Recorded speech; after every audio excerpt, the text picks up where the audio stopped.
और कुछ तो से बतावे चाहती का हो? ला सुना सुनावा। मेरी मैया सबसे न्यारी करती शेर की सवारी गरबाल रे चुनरिया लाल रे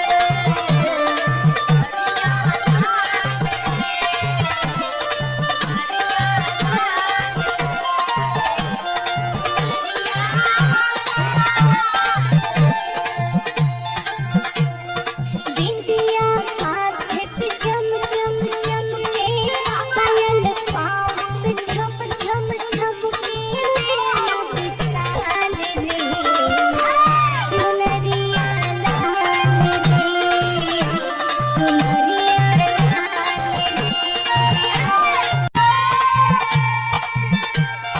लक्ष्मी दुर्गा काली रूप में घर घर पूजी जाती है।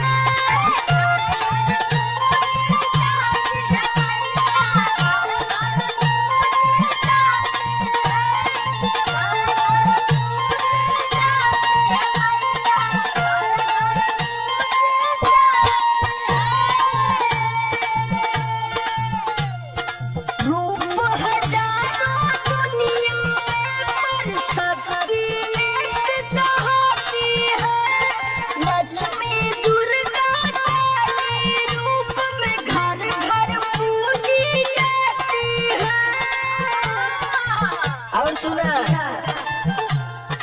दर्शन करके जो है आता सारी मिट जाती है निराशा हमसे निहाल रे चुनरिया लाल रे।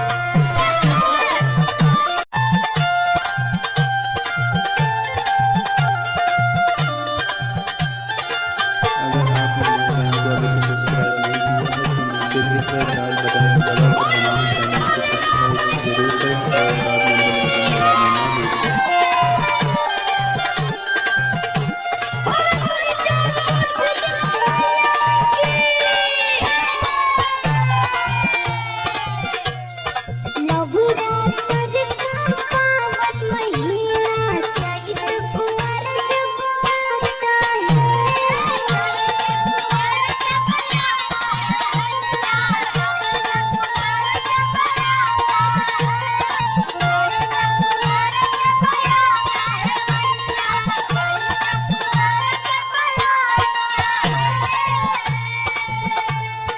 भक्तों का मेला मैया के धामों में लग जाता है।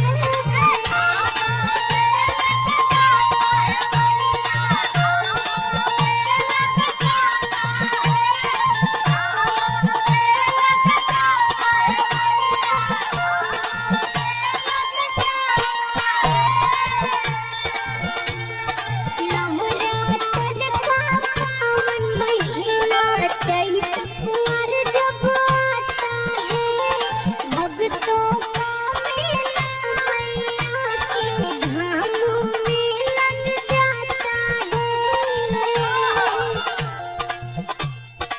आलोक शीस चरण में झुकावे, समर कविता पचरा सुनावे, बाजे झाल रे चुनरिया लाल रे चुनरिया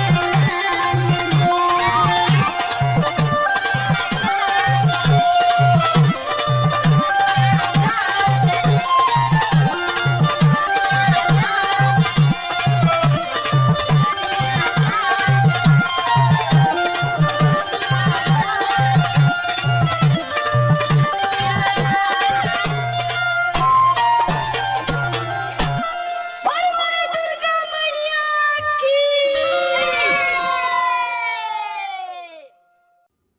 अगर आपने हमारे चैनल को अभी तक सब्सक्राइब नहीं किया है तो नीचे दिख रहे लाल बटन को दबाकर हमारे चैनल को सब्सक्राइब जरूर करें और साथ में बेल बटन दबाना ना भूलें।